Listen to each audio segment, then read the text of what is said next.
Raj tension పడ్డం చూసి అసలు ఏం జరుగుతుందండి అని కావ్య అడుగుతుంది.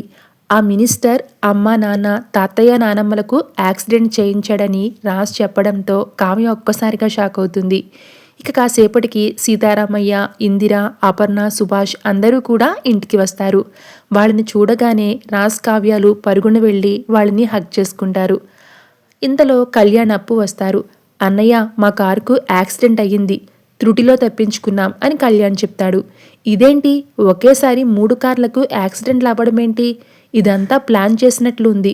ఎవరో మనల్ని చంపాలని చూస్తున్నారు అని ధాన్యలక్ష్మి అనుమానపడుతుంది. అప్పుడే హాల్లోకి ధర్మేంద్ర విలన్గా ఎంట్రీ ఇస్తాడు.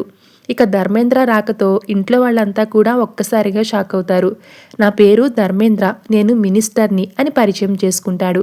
కరెక్ట్గా గెస్ చేశావు, ఇవన్నీ యాక్సిడెంట్లు కావు, నేను చేసిన హెచ్చరికలు. మీ అబ్బాయి కోడలు నా పవర్ ఏంటో మర్చిపోయి నా మీదకి వచ్చారు. ఈరోజు మీ ఇంట్లో 6 శవాలు లేచేవి అని ధర్మేంద్ర చెప్తాడు. ధర్మేంద్ర మాటలకి ఇంట్లో వాళ్ళంతా కూడా షాక్ అవుతారు.